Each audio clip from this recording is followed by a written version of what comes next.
Roscoe looked remarkably like his father 40 years ago. Roscoe was now 54, beginning to show his age despite his year-round tan. His son was almost as tall as him. The picture had been taken the summer before on Long Island. They had spent the day sailing, then they'd had a barbecue on the beach. It had been one of the few happy days they had ever had together. The door opened, and his secretary came in. Helen Bosworth was English. She had left her home and her husband to come and work in New York, and loved every minute of it. She had been working in this office for 11 years, and in all that time, she had never forgotten a detail or made a mistake. "Good morning, Mr. Roscoe," she said. "Good morning, Helen." She set down a folder on his desk. "The latest figures from Singapore. Costings on the R-15 organizer. You have lunch with Senator Andrews at 12:30. I've booked the Ivy." "Did you remember to call London?" Roscoe asked. Helen Bosworth blinked. She never forgot anything, so why had he asked? "I spoke to Alan Blunt's office yesterday afternoon," she said. Afternoon in New York would have been evening in London. "Mr. Blunt was not available, but I've arranged a person-to-person call for you this afternoon. We can have it patched through to your car." "Thank you, Helen. Shall I have your coffee sent through to you?" "No, thank you, Helen. I won't have coffee today." Helen Bosworth left the room seriously alarmed. No coffee? Whatever next? Mr. Roscoe had begun his day with a double espresso for as long as she had known him. Could it be that he was ill? He certainly hadn't been himself recently, not since Paul had got back from that school in the south of France. And this phone call to Alan Blunt in London. Nobody had ever told her who he was, but she had seen his name in a file once. He was something to do with British military intelligence, MI6.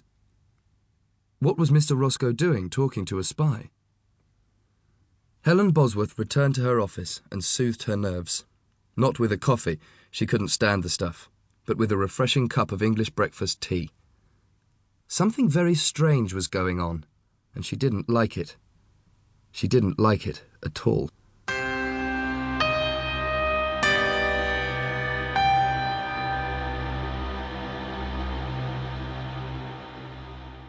Meanwhile, 60 floors below, a man had walked into reception wearing grey overalls with an ID badge attached to his chest. The badge identified him as Sam Green, maintenance engineer with Express Elevators, Inc. He was carrying a briefcase in one hand and a large silver toolbox in the other. He set them both down in front of the reception desk. Sam Green was not his real name. His hair, black and a little greasy, was fake, as were his glasses, moustache, and uneven teeth. He looked 50 years old, but was actually nearer 30. Nobody knew his real name, but in the business he was in, a name was the last thing he could afford. He was known as the Gentleman, and he was one of the highest paid and most successful contract killers in the world. He had been given his nickname because he always sent flowers to the families of his victims. The receptionist glanced at him. "I'm here for the elevator," he said. He spoke with a Bronx accent, even though he had never spent more than a week there in his life. "What about it?" the receptionist asked. "You people were here last week." "Yeah, sure. We found a defective cable on elevator 12. It had to be replaced, but we didn't have the part, so they sent me back." The gentleman fished in his pocket and pulled out a crumpled sheet of paper. "You want to call head office? I got my orders here."